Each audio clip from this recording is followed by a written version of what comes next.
Čau, Auni! Šī ir jūsu nedēļas prognoze no 25. līdz 31. martam.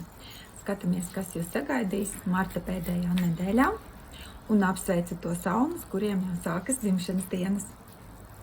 Tā, nedēļas sākums izskatās, ka sāksies ar kaut kādu jauku pārsteigumu vai ballīti vai satikšanos ar draugiem vai kaut kādu jauku ziņu saņemsiet, vai vienkārši kaut kādu foršu noskaņojums, varbūt beidzot parādīsies saulīte un varēsiet jau jauki justies pavasara noskaņojumā.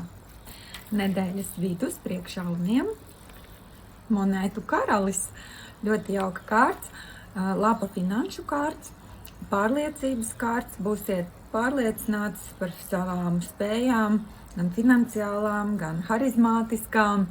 Un te mums tāds harizmātisks, ietekmīgs karalis sēž, vai nu pats tā sajutīsties, vai nu varbūt būs tikšanās ar kādu cilvēku, kas atbilst tādam raksturojumam. Un nedēļas beigas priekšauniem, nedēļas un mēneša beigas, nu no karaļa uz karalieni. Te mums ir zobenu karaliene. Atkal vai nu pats sajutīsties tā, kā karaliene, kas iet savu ceļu, zina, ko viņa grib, nosprauž mērķus un tur arī iet, vai arī satiksiet šādu sievieti, būs kaut kāda darīšana, tas varētu būt ārsts, jurists, grāmatvedis, kāds tādu asu prātu, izlēmīgs un zinošs profesionālis. Auni, lai jums forša nedēļa, un ja vēlaties individuālu konsultāciju ar mani, tad to var izdarīt manā mājaslapā dita.com.